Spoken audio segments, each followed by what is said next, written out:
وأحسن منك لم تر قط عيني وأجمل منك لم تلد النساء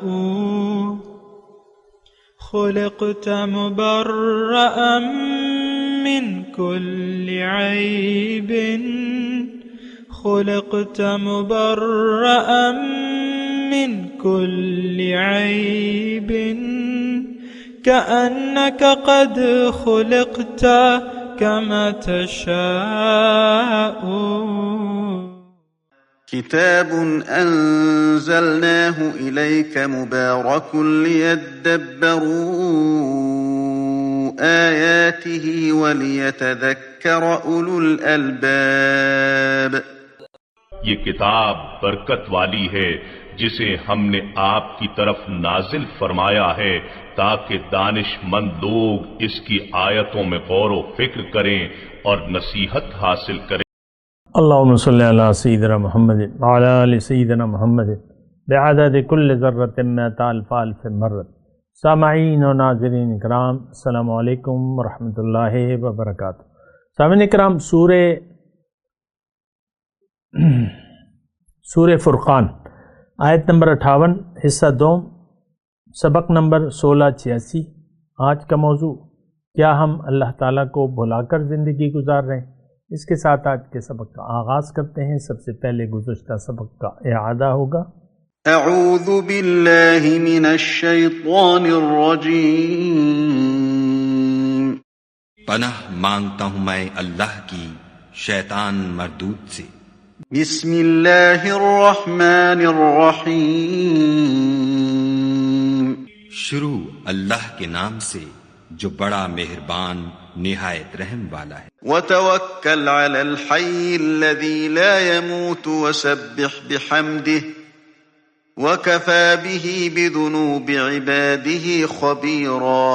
اور اس خدائے زندہ پر بھروسہ رکھو جو کبھی نہیں مرے گا، اور اس کی تعریف کے ساتھ تسبیح کرتے رہو، اور وہ اپنے بندوں کے گناہوں سے خبر رکھنے کو کافی ہے. سامعین کرام، سورہ فرقان آیت نمبر 58. وتوکل علی الحی الذی لا یموت وسبح بحمدہ، اور آپ اس ہمیشہ زندہ رہنے والے رب پر بھروسہ کیجیے جو کبھی نہیں مرے گا، اور اس کی تعریفوں کی تسبیح کرتے رہیے. وکفیٰ بہ بذنوب عبادہ خبیرہ، اور اس کا اپنے بندوں کے گناہوں سے باخبر ہونا کافی ہے. الذی خلق السماوات والارض وما بینہما فی ستۃ ایام، جس نے پیدا کیا ہے آسمانوں اور زمین کو اور جو اس کے درمیان میں ہے 6 ادوار میں. ثم استوى علی العرش، پھر اپنے شان کے مطابق عرش پر جل و افروز ہوا. الرحمن فاسأل بہ خبیرہ، اور اے معرفت حق کے طالب، اگر تم اس کے بارے میں کسی باخبر سے پوچھو، بے خبر اس کا حال نہیں جانتے. ہم بات کر رہے تھے، سمجھنے کی کوشش کر رہے تھے سبح بحمدہ. دیکھیں، بھروسہ، یہ جملہ اگر آپ دیکھیں نا تھوڑا سا، سبح بحمدہ، توکل و سبح بحمدہ. اب اپنے رب کی تعریفوں کی تسبیح بیان کیجیے.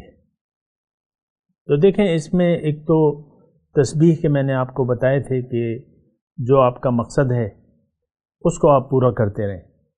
اپنے مقصد کے پیش نظر آپ اپنا کام کرتے رہیں. دیکھیں، اصل تسبیح جو ہے وہ عملی طور پہ کی جاتی ہے. اسلام دیکھیں ایمان اور عمل کا نام ہے. ایمان اور عمل کا نام ہے. عمل نہ ہو تو زبانی باتیں کام نہیں کرتی. ہم نے ذکر الہی کو محدود کر دیا ہے، یعنی تسبیح کے ذکر تک. ایسی بات نہیں ہے. حقیقی ذکر جو ہے وہ عملی ہوتا ہے کہ انسان اپنی رب کی یاد میں زندگی گزارے. اور جب رب کی یاد میں آپ زندگی گزاریں گے تو آپ جو حکم ہے وہی آپ کریں گے، اسی کا آپ خیال رکھیں گے اور اسی کے مطابق آپ کام کریں گے. جیسے کہ ایک آیت میں ہے فَاصْدَعْ بِمَا تُؤْمَرْ وَأَعْرِضْ عَنِ الْمُشْرِكِينَ. آپ کرتے رہیے جو آپ کو حکم دیا گیا ہے. یہ بات جو ہے یہ نبی کے ساتھ خاص نہیں ہے اور ہمارے لیے بھی ہے.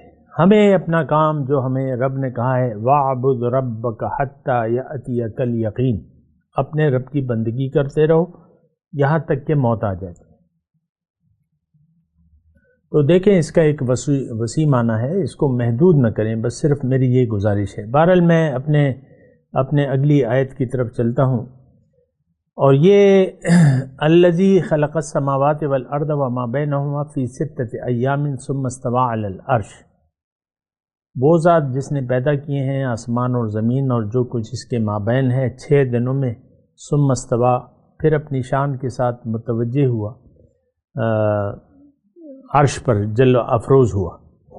الرحمن فاسأل به خبیرہ، اور رحمان جو ہے اس کے بارے میں معلومات کرنی چاہیے کسی خبردار شخص سے. بے خبر لوگ اس کا حال نہیں جانتے. دیکھیں یہ آیت بھی اسی آیت نمبر 57 کے ساتھ ملی ہوئی ہے، اور جیسے کہ وَتَوَكَّلْ عَلَى الْحَيِّ الَّذِي، اسی کا یہ یعنی تسلسل ہے یہ آیت. نِلَّذِي خَلَقَ السَّمَاوَاتِ وَالْأَرْضَ وَمَا بَيْنَهُمَا. یعنی اس میں مضمون کیا ہے؟ ترجمہ تو خیر میں نے آپ کو بتا دیا. ترجمہ یہ ہے، یعنی اس کا مفہوم یہ ہے، یعنی اس کا مطلب یہ بنتا ہے کہ دیکھیں ایک ذات ہے، جتنی بھی پاورفل ذات ہوگی تو اتنا ہی اس پر بھروسہ زیادہ ہوگا. یہ ایک عام جملہ میں کہہ رہا ہوں. جس کے ہاتھ میں طاقت ہوگی وہ زیادہ اس پر بھروسہ ہو سکتا ہے بمقابلہ اس شخص کے جس کے پاس کوئی طاقت ہی نہ ہو اور وہ اپنی طاقت میں کسی دوسرے کا محتاج ہو. تو طاقتور ذات ایک ہے جو ہمیشہ سے ہے اور ہمیشہ رہے گی. اس کی زندگی ہمیشہ سے ہے اور ہمیشہ اس کی زندگی قائم رہے گی. الحی، زندہ، جس کو موت نہیں آئے گی. پھر وہ خلق السماوات والارض، اللہ تعالیٰ اس آیت میں اللہ تعالیٰ فرما رہے ہیں، یعنی اس میں اللہ تعالیٰ اپنی طاقت یعنی اپنی قوت، اپنی خلاقیت کا اظہار کر رہے ہیں کہ دیکھو یہ آسمان اور زمین یہ کس نے بنایا ہے. اور پھر یہ دیکھو کہ تخت اقتدار پر کون جلوہ افروز ہے. ثم استوى علی العرش، یعنی 6 دنوں میں بنایا ہے. یعنی 6 دن کا مطلب 6 دور میں، 6 ادوار میں، 6 زمانوں میں. اس کی تفصیل کی ضرورت نہیں ہے، جتنی بھی ہے. بہرحال تدریجاً جو ہے یہ کائنات بنی ہے، تدریجاً، کن فیکون سے نہیں ہوا ہے، تدریجاً. اولم یر الذین کفروا ان السماوات کانتا رتقا ففتقناہما. بہرحال یہ فلکیات کا معاملہ ہے، بہرحال یہ عالم اسباب ہے اور آہستہ آہستہ تدریجاً ہر چیز ہوتی ہے. یہ بات نوٹ کر لیں. بہرحال اب اس میں جو خلق السماوات والارض وما بینہما فی 6 ایام ثم استوى علی العرش، اس میں تھوڑا سا مضمون ہے. الرحمن علی العرش استوى، اللہ تعالیٰ عرش پر قائم ہے. دیکھیں ایسا معنی ہم اس سے نہیں لیں گے جو اللہ کے لیے کوئی جہت یا کوئی جسم ثابت کرے، کیونکہ اللہ تعالیٰ کی ذات جو ہے وہ جہت سے پاک ہے، وہ جسم سے پاک ہے. یہ بات نوٹ کر لیں. بہرحال تو وہ ذات تو وراء الورا ہے، ہمارے وہم و گمان سے بالا ہے، لیکن وہ جسم نہیں ہے اور اس کے لیے کوئی مقام آپ ثابت نہیں کر سکتے کہ وہ آسمان میں ہے، وہ زمین میں ہے. نہیں، ایسا نہیں. اس کی شان ہماری سمجھ سے بالا تر ہے. لیکن اس آیت کا ثم استوى علی العرش کا مطلب یہ ہے کہ وہ یعنی آسمان اور زمین کا خالق بھی ہے اور اس کا نظام اسی نے سنبھالا ہوا ہے پہلے بھی اور اب بھی. خالق بھی ہے، مالک بھی ہے اور منتظم بھی ہے. بیدہ ملکوت کل شیء، ہر چیز کی روح جو ہے اختیار اس کے پاس ہے۔ اللہ تعالیٰ نے قرآن میں ارشاد فرمائے وَإِن مِّن شَيْءٍ إِلَّا هُوَ آخِذٌ بِنَاصِيَتِهَا، کوئی ایسی چیز نہیں ہے لیکن یہ کہ اللہ تعالیٰ نے اس کو اس کی چوٹی سے پکڑا ہوا ہے، یعنی ہر چیز کا اختیار اللہ تعالیٰ کے پاس ہے۔ کائنات کی کوئی چیز ایسی نہیں ہے جو اس کی حکم کی پابند نہ ہو، جو اس کی مرضی کے مطابق نہ چلے، یہ بات نوٹ کر لیں، سوائے انسان کے۔ انسان کو اللہ تعالیٰ نے حکمت کے طور پہ تھوڑا سا محدود اختیار دے دیا ہے، وہ ایک الگ مسئلہ ہے، لیکن ہر چیز اس کی مطیع اور فرما بردار ہے، اقتدار اس کے ہاتھ میں ہے، خالق وہ ہے، مالک وہ ہے، منتظم وہ ہے، ساری طاقت آج بھی اللہ کے ہاتھ میں ہے۔ بیدہ ملکوت کل شیء۔ تو یہ دیکھیں، یہ عقائد کی باتیں ہیں، ہمارے ذہن میں ایسا نہیں ہے۔ ہمیں تو وہ کہتے ہیں نا کہ اکثر وہ شعر میں آپ کو سناتا ہوں کہ بتوں سے تجھ کو امیدیں اور خدا سے نا امیدیں، مجھے بتا تو صحیح اور کافری کیا ہے۔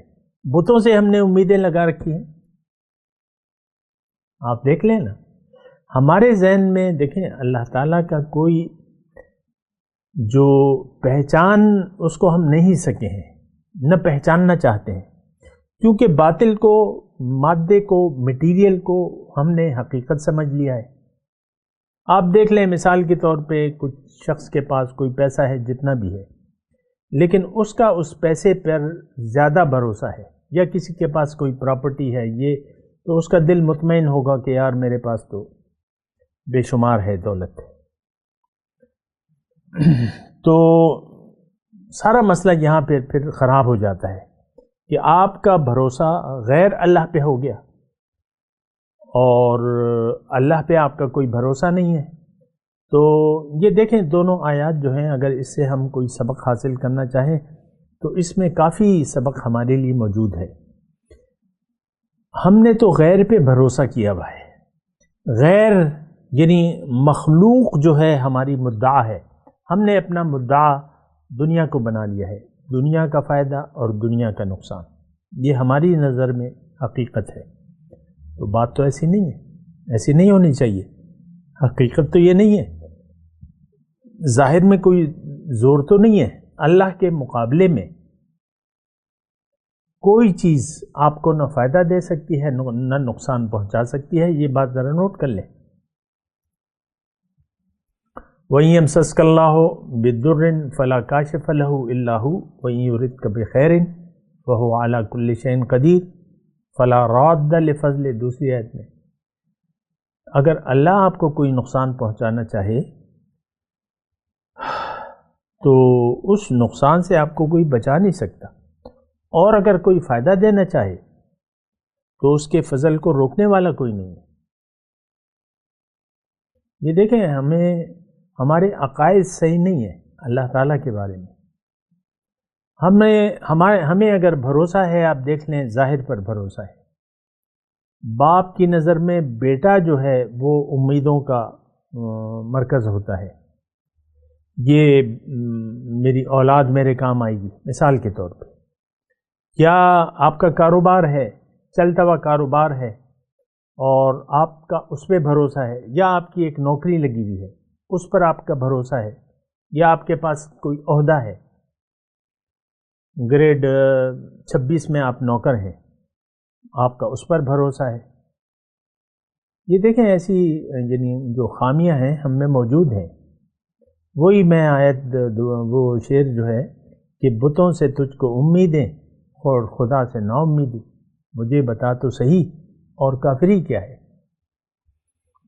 تو مسئلہ یہ ہے کہ بہت زیادہ مسائل بگڑ چکے ہیں، ہم اللہ کے نہیں ہیں،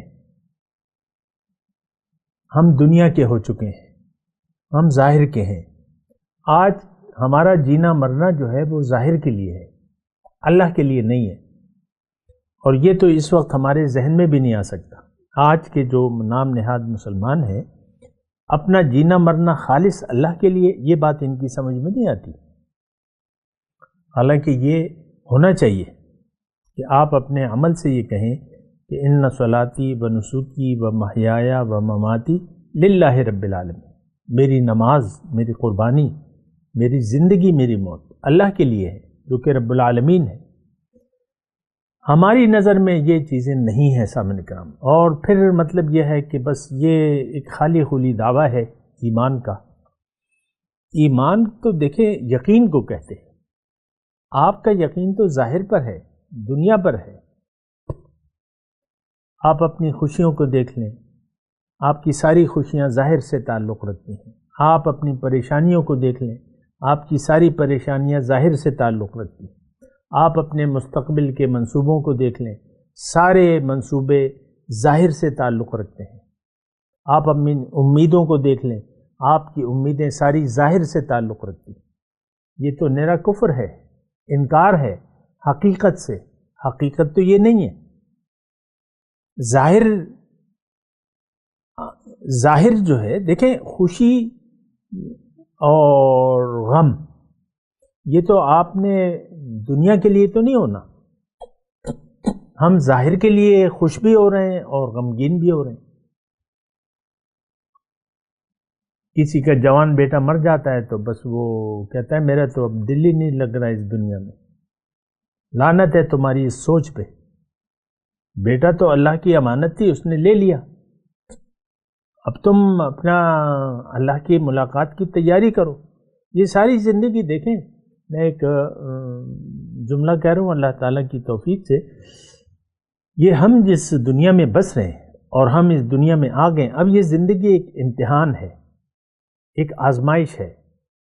اگر اس کو ہم امتحان نہ سمجھیں تو پھر یہ زندگی یعنی ضائع کر رہے ہیں ہم۔ اور عام طور پہ دیکھیں یہ تصور نہیں ہے۔ میں تو دیکھیں میں نے رفتار آہستہ کر لی ہے، اپنے بولنے کی رفتار آہستہ کر لی ہے۔ دنیا کی زندگی کو، دنیا تو ہم آرام و آسائش کی جگہ، ہر شخص زیادہ دنیا کمانے کی فکر میں ہے، زیادہ پیسہ، اس سے آسائش بھی ہوگی، آرام بھی ہوگی، اور یہ بھی ہوگا اور وہ بھی ہوگا۔ آپ کی نظر میں دیکھیں، محسوس تو کریں نا، ہماری نظر میں صرف ظاہر کی اہمیت ہے، باطن نو وے، اس کی کوئی اہمیت نہیں ہے ہماری نظر میں۔ ہم آج کا جو مسلمان ہے وہ ظاہر کے لیے جی رہے ہیں، اور ظاہر کے لیے وہ جینا چاہتا ہے، بات ختم ہو جاتی ہے۔ اللہ، تو دیکھیں یہ ایک بہت خطرناک صورتحال ہے جس میں ہم رہ رہے ہیں۔ بہرحال باقی تو آپ کی مرضی ہے۔ اب اس میں جو دوسرا نقطہ ہے، یہ تو میں نے آپ کو کہہ دیا نا، ثم استوى علی العرش کا مطلب یہ ہے کہ وہ اپنی شان سے اب تخت اقتدار پر بیٹھا ہوا ہے، یعنی سارا اختیار اس کے ہاتھ میں ہے۔ الرحمن فاسأل بہ خبیرہ میں بھی مضمون یہ ہے کہ دیکھیں قرآن میں ایک آیت ہے کہ وما قدر اللہ حق قدرہ، ان لوگوں نے اللہ کی قدر نہ کی جیسے کہ اس کی قدر کا حق تھا۔ اور ایک بات میں آپ کو بتا دوں، اگر آپ اللہ سے بے خبر ہیں تو پھر آپ اس کا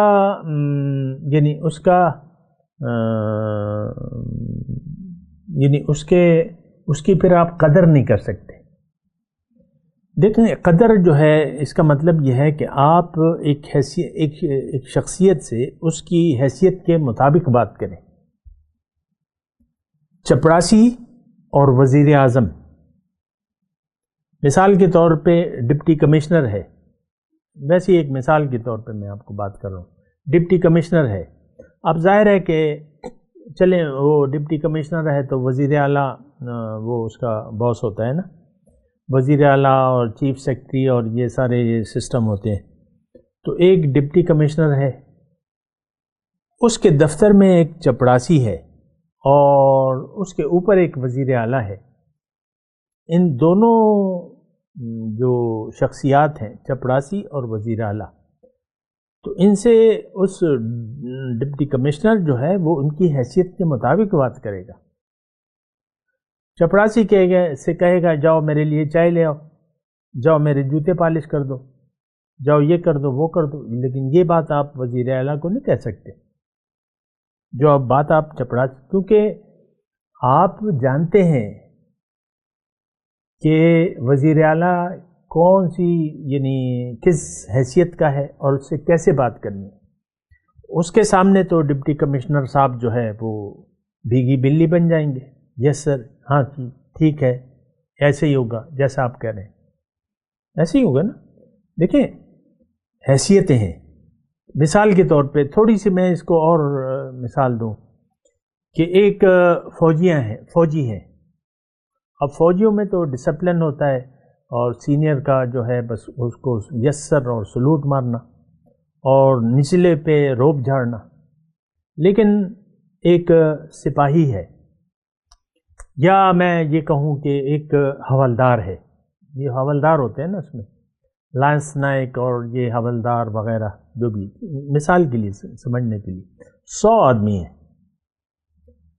100 فوجی ہیں اس کے سامنے۔ اب ظاہر ہے کہ اگر ایک کمپنی کمانڈر ہے وہ بھی فوجی ہے اور جو ایک کیڈٹ ہے یعنی جو سپاہی ہے وہ بھی، ایک 100 آدمی موجود ہیں، اس میں کمپنی کمانڈر بھی ہے اور اس میں باقی لوگ جو ہیں وہ فوجی ہیں، عام فوجی ہیں، اور جو حوالدار صاحب ہیں وہ تو ان کے باس ہیں، ان سپاہیوں کے باس کون ہیں؟ حوالدار ہیں۔ اب وہ سب سویلین کپڑوں میں ہے اور وہ جو کمپنی کمانڈر ہے وہ بھی تھوڑا سا چھریرے بدن کا ہے، اور اس سپاہیوں میں ایک جو ہے وہ بدنی لحاظ سے چھاتی اس کی بڑی ہے، چوڑی چھاتی اور لمبا ترنگا، یعنی 5-6 جو ہیں ایسے وہ ہیں، لیکن جو کمپنی کمانڈر ہے وہ تھوڑا سا مثال کے طور پہ دیکھیں سمجھ لیں، تو اس کو حوالدار کو کہا جاتا ہے کہ بھئی تم نے کمپنی کمانڈر کو یس باس کہنا ہے، اور باقی تو فوجی ہیں، تم ان پہ اپنا حکم چلا سکتے ہو، ٹھیک ہے۔ تو جب وہ اس میں جانتا ہے تو وہ جانتا نہیں ہے، پہلے اس نے دیکھا نہیں ہے، کمپنی کمانڈر کو واقف نہیں ہے، وہ سب سویلین میں ہے، کیونکہ آپ تو چاند تارے لگا لیتے ہیں پھر اپنی شناخت کے لیے، چاند تارے وغیرہ کچھ بھی نہیں ہے، وردی بھی ایک سی ہے، سارے شلوار قمیض میں ہیں یا جو بھی ہے سارے کم۔ تو اب 100 آدمیوں میں سے جب وہ جائے گا تو ایک تو اس کا باس ہے، کمپنی کمانڈر ہے حوالدار کا، باقی وہ ہیں، تو وہ محتاط ہو کے کھڑا ہوگا کمپنی کمانڈر، اگر وہ اس میں سے یعنی کمپنی کمانڈر کو تو وہ نہیں جانتا، مثال کے طور پہ آپ میں عرض کر رہا ہوں۔ اب یہ ہے کہ اب وہ اس تلاش میں ہوگا کہ میں کمپنی کمانڈر کو کیسے ڈھونڈوں، کیونکہ اس کی جسامت تو اتنی ہے نہیں کمپنی کمانڈر کی۔ اب یہ مثال ہے ہماری، یہی میں آپ کو یہ کہنا چاہ رہا ہوں کہ کمپنی کمانڈر کو وہ حکم نہیں دے سکتا، اس کے سامنے تو اس کو بھیگی بلی بننا ہوگا، یس باس کہنا ہوگا، سلوٹ مارنا ہوگا، لیکن اب یہ ہے نا کہ اسے پہچان ہونی ضروری ہے، وہ دوڑ کے جائے گا یار مجھے بتاؤ اس میں کون ہے کمپنی کمانڈر، اللہ وہ ہمارے درمیان موجود ہے، وہ سب سے سپر ہے، سپیریئر، اس سے بڑا کوئی نہیں ہے، العظمت للہ، پھر اللہ اکبر، اور وہ ہمارے درمیان ہے، وہ ہمیں حکم دینے والا ہے، ہم اس کے حکم محکوم ہیں، ہم اس کے بندے ہیں، اور اس کا حکم ہم نے سننا ہے اور ماننا ہے۔ اب صورتحال یہ ہے کہ جب آپ جانتے نہیں ہیں، آج ہم جو رہ رہے ہیں مسلمان، یوں لگ رہا ہے کہ یہ اللہ ہمارے درمیان نہیں ہے۔ آج جو 2.25 ارب مسلمان ہیں، ان کا عملی طور پہ رویہ ہے کہ لگتا یوں ہے کہ اللہ ہمارے درمیان نہیں ہے، جب بھی تو سب نافرمانی اور سرکشی کا رویہ اختیار کر رکھے۔ آپ دیکھ لیں گھر کی سطح پر، ناراض نہ ہوں، میاں ہے بیوی ہے، تو بیگم صاحبہ کو جب وہ اپنا رویہ بناتی ہے تو اس کو یہ احساس نہیں ہوتا کہ میرا رب مجھے دیکھ رہا ہے، یا اس نے مجھے کوئی حکم دیا ہے، یا انہو یہ ہے نا کہ کفا بذنوب عبادہ خبیرہ، اللہ تعالیٰ کافی ہے اپنے بندوں کے گناہوں پر، وہ واقف ہے، خبیر، جانتا ہے۔ ہم تو ہمارا رویہ ایسا ہے کہ اللہ تعالیٰ کچھ بھی نہیں جانتا۔ دیکھیں، ہم نے اپنی اپنی حیثیت کے مطابق ہم نے سرکشی کا رویہ اختیار کر لیا ہے، نمبر 1۔ نمبر 2 یہ کہ خواہشات نفسانی کے ہم تابع ہیں، اللہ کے حکم کے نہ ہم تابع ہیں نہ ہونا چاہتے ہیں، کیونکہ ہمیں اپنے رب کی پہچان نہیں ہے۔ دوسری بات یہ ہے کہ ہم پہچاننا بھی نہیں چاہتے اپنے رب کو۔ اس بات پہ تو ذرا آپ غور کریں نا، ہم پہچاننا بھی نہیں چاہتے اپنے رب کو، اپنی رب کی عظمت سے نہ ہم آگاہ ہیں نہ آگاہ ہونا چاہتے ہیں۔ ان الذین یخشون ربهم بالغیب لہم مغفرۃ واجر کبیر، جو اپنے رب سے بن دیکھے ڈرتے ہیں ان کے لیے اجر ہے اور ان کے لیے بخشش ہے۔ تو جناب موجود تو ہے، اگر آپ کو نظر نہیں آ رہا تو اس کا تو وجود ہے، آپ کو وہ دیکھ رہا ہے، آپ کے اعمال کو دیکھ رہا ہے، آپ کے رویوں کو دیکھ رہا ہے، آپ کے ہر ایک، آپ کے وَإِنَّهُ يَعْلَمُ السِّرَّ وَأَخْفَى، اللہ کے بارے میں کہ وہ آپ کے پوشیدہ اور بالکل پوشیدہ، جو آپ کے ابھی ذہن میں بھی نہیں آئے، اس سے بھی واقف ہے۔ تو اللہ تعالیٰ تو اِنَّهُ عَلِيمٌ بِذَاتِ الصُّدُورِ، ہمارے دلوں کے رازوں سے وہ واقف ہے، ہم کیا سوچ رہے ہیں، کیا کر رہے ہیں۔ دیکھیں، کیا کر رہے ہیں اور کیا سوچ رہے ہیں، اس میں بڑا فرق ہے۔ بعض اوقات آدمی کر کچھ رہا ہوتا ہے، سوچ کچھ اور رہا ہوتا ہے، نیت کچھ اور ہوتی ہے، عمل کچھ اور ہوتا ہے، سوچ اس کی کچھ اور ہوتی ہے۔ اللہ شکر ہے۔ تو بات یہ ہے کہ یہ تو دیکھیں ایسا مسئلہ ہے کہ ہم نے دیکھیں اب اس کی جو ہماری پہچاننے کی نہ پہچاننے کی وجہ سے ہو کیا رہا ہے کہ ہم اپنے رب کے نافرمان بنے ہوئے ہیں، اپنے اوپر ظلم کر رہے ہیں، اس کی آیات سے، اس کی یاد سے ہم نے منہ موڑ لیا ہے۔ یہ تو ایسی باتیں ہیں جو آپ جھٹلا نہیں سکتے۔ ہم نے اللہ کو بھلا دیا ہے۔ مختصر جملہ اگر میں کہوں، ہم اپنی یعنی اللہ تعالیٰ کو بھلا کر زندگی گزار رہے ہیں، اللہ کے وجود کا احساس نہیں ہے، اور یہ تو ضروری ہے مقام احسان کے مطابق۔ وہ جبرائیل امین نے پوچھا تھا نا کہ احسان کیا ہے یا رسول اللہ، تو حضور نے فرمایا کہ تم زندگی ایسے گزارو گویا کہ تم اسے دیکھ رہے ہو، اور اگر یہ تمہیں منصب حاصل نہیں ہے، یہ مقام، تو کم از کم یہ کہ وہ تمہیں دیکھ رہا ہے، فَإِنَّهُ يَرَاكَ، وہ تمہیں دیکھ رہا ہے۔ تو بہرحال ایک بہت ہی ایک نامناسب صورتحال ہے، اور کہ ہم اپنے رب سے بے خبر ہو کر زندگی گزار رہے ہیں، ایک عام رویہ ہے۔ یعنی جتنا بھی دیکھ رہا ہوں اور محسوس کر رہا ہوں، آج کا مسلمان اپنے رب سے غافل ہو کر زندگی گزار رہا ہے، اپنے رب کی عظمت کو یہ نہ تو جانتا ہے نہ جاننا چاہتا ہے۔ یہ بھی تو ایک بات ہے نا کہ آپ اپنی منزل سے آگاہ نہیں ہیں اور نہ آگاہ ہونا چاہتے ہیں۔ اللہ ہماری منزل نہیں ہے، ہم نے اپنی منزل دنیا کو بنا لیا ہے۔ آج کا مسلمان ظاہر کے لیے زندہ ہے، آج کے مسلمان کا مدعا ظاہر ہے، دنیا ہے، آخرت پر اس کا یقین نہیں ہے۔ مختصر جملہ، آخرت پر ہمارا یقین نہیں ہے۔ یعلمون ظاہرا من الحیات الدنیا وہم عن الآخرۃ غافلون، اللہ تعالیٰ نے ہمارے بارے میں قرآن میں یہ فرما دیا ہے کہ یہ نام نہاد مسلمان ظاہر کو تو جانتے ہیں، اس کا تو علم رکھتے ہیں کہ 5,000 کتنے ہوتے ہیں یا 5 لاکھ کتنے ہوتے ہیں یا 5 کروڑ کتنے ہوتے ہیں، لیکن جو حقیقت ہے اس سے ہم غافل ہیں۔ حقیقت یہ ہے کہ دنیا اللہ کی رضا کے مقابلے میں دنیا کی مال و متاع کی کوئی قدر و قیمت نہیں ہے۔ میں تلاوت کرتا ہوں، میرے ساتھ دہرائیے۔ اعوذ باللہ من الشیطان الرجیم، بسم اللہ الرحمن الرحیم،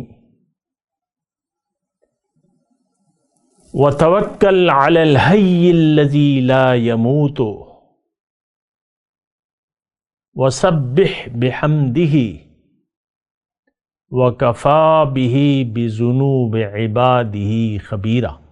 اب ان آیات کی تلاوت اور ترجمہ۔ اعوذ باللہ من الشیطان الرجیم، پناہ مانگتا ہوں میں اللہ کی شیطان مردود سے۔ بسم اللہ الرحمن الرحیم، شروع اللہ کے نام سے جو بڑا مہربان نہایت رحم والا ہے۔ وتوکل علی الحی الذی لا يموت وسبح بحمدہ وکفی بہ بذنوب عبادہ خبیرا۔ اور اس خدائے زندہ پر بھروسہ رکھو جو کبھی نہیں مرے گا، اور اس کی تعریف کے ساتھ تسبیح کرتے رہو، اور وہ اپنے بندوں کے گناہوں سے خبر رکھنے کو کافی ہے۔ اس کے ساتھ ہی آج کے درس کا وقت اختتام کو پہنچا۔ اگلے درس میں انشاءاللہ ملاقات ہوگی۔ وآخر دعوانا ان الحمد للہ رب العالمین۔ مولایا صلی وسلم دائما ابدا علی حبیبک خیر الخلق کل